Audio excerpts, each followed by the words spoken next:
Tiens, parlons de Lyon. Lyon faisait partie de vos 3 points, les amis. Lyon qui s'est imposé 4-2 face au Havre, qui revient à 2 points de Monaco 3e, à 4 points de l'OM 2e également. Tout redevient possible. Lyon qui pourtant était mené 2-1 à la mi-temps par le Havre avant de se déchaîner grâce notamment à Malik Fofana. Un bon Mikotadze qui est déjà à 13 buts cette saison. Mais qui est encore rentré seulement. Ouais, que quand et Thiago Almada. Il fait la diff. Alors c'est pas le problème, c'est pas qu'il soit rentré parce qu'on l'avait anticipé jeudi. Je dis bon, à partir du moment où il est titulaire jeudi, que le match, voilà, c'est ça. Que le match contre le Havre, d'ailleurs j'avais dit c'est la Casette probablement qui démarrera. Bon, ok, c'est ce qui s'est passé. J'étais pas surpris jusque-là. La Casette a marqué sur le péno et tout. Maintenant, à partir du moment où le Havre revient sur un péno, honnêtement, je ne sais pas où l'arbitre l'a vu. C'est hallucinant qu'avec le VAR, tu donnes ce péno pour le Havre. Bon, enfin bon, ok. John Textor a pété un plomb là-dessus d'ailleurs. Ah, mais franchement, à Lyon en ce moment. Le mec se marche dessus et a penalty. Il morfle de ouf. Ouais, de toute façon, la Ligue va essayer de les fourrer jusqu'au bout. Ouais, mais ça, Daniel, si tu... moi je suis pas d'accord. Ah, pour l'OL, alors là, pour l'OL. Mais là, tu sous-entends que la Ligue dit à l'arbitre, il faut les fourrer. Pour l'OL, je sous-entends. Non, c'est pas. Non, mais c'est pas. Moi, je suis pas d'accord. Peu importe. Bon, 2-1 pour le Havre et t'attends pour les changements.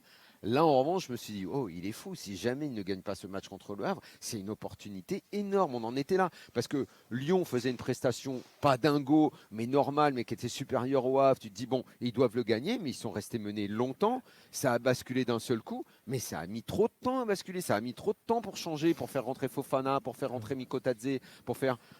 Bon, tu te dis, Fonseca, après, ça lui donne raison, pas de problème, il gagne le match et tout. Et je trouve qu'il a un peu joué avec le feu quand même. Et c'est vrai que le truc est dingue parce qu'en fait, si tu veux, tu t'aperçois à un moment donné, tu te dis c'est pas possible, ils vont jamais y arriver alors qu'ils sont supérieurs et ils retournent la situation. Ils ont une stat, c'est eux qui ont retourné le plus de scores depuis le début de la saison. Donc c'est quand même pas anodin totalement.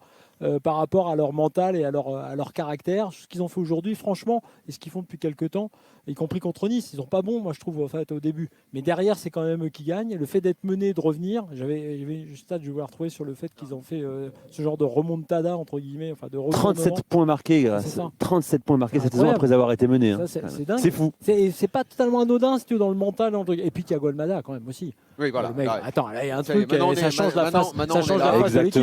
Et ils ont démarré tous les deux. Oui, Ah oui, parce que dans les changements qu'on a trouvés tardifs, on aurait pu également les trouver un petit peu bizarres. C'est-à-dire de sortir Cherki.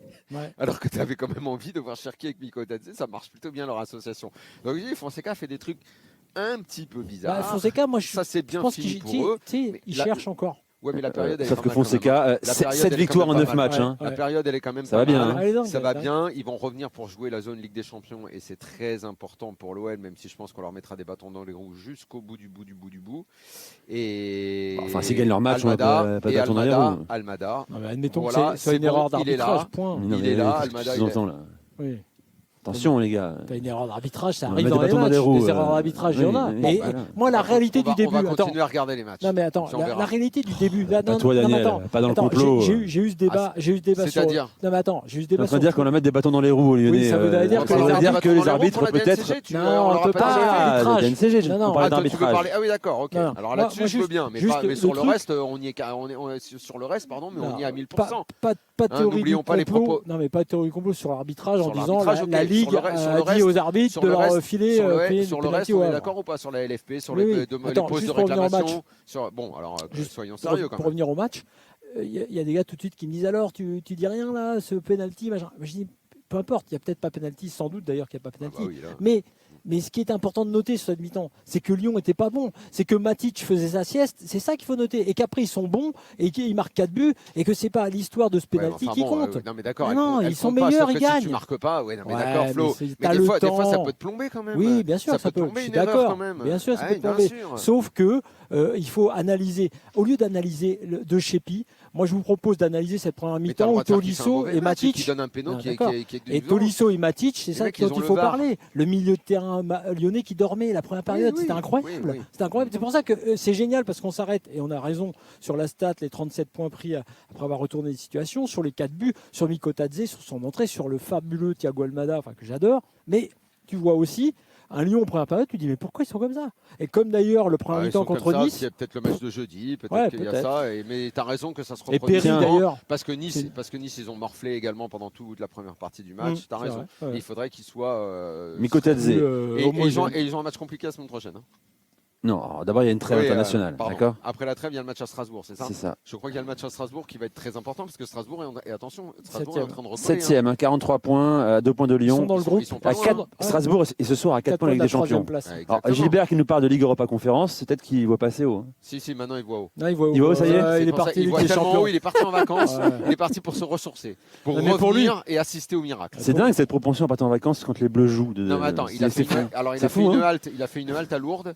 Et sur le retour, il n'est pas impossible qu'il s'arrête à Lisieux, voire qu'il passe par Fatima au Portugal. Ouais, mais- À la fin, il aura que les yeux pour pleurer. J'étais exactement en Ça, train c'est de. si passage. Mais la je te connais préparer. Flo, je savais que tu allais le faire. Miko Tadze a été impliqué dans 6 buts après être entré en cours de jeu en Ligue 1 cette saison, plus que tout autre joueur en Ligue 1. Écoutez Miko Tadze, tiens, rapidement. Tadze est titulaire. Il en parlait Tadze tout à l'heure. titulaire. Écoutez-le. Ces derniers temps, les remplaçants, ils ont souvent apporté leur peps en rentrant. On a fait la différence en rentrant avec Malik Fofana. Donc c'est bien, il faut continuer comme ça et tout ira bien. Et quand j'ai ma chance, j'essaie de me donner à 16%. On gagne un match très important pour la lutte à la Ligue des Champions. Voilà, bon, c'était pas le son le plus passionnant en fait. Le son du siècle. Ouais, c'est franchement. La décla. Merci Najib en régie à Paris, m'avoir soumis ce son. Avec plaisir, il me répond. Très bien.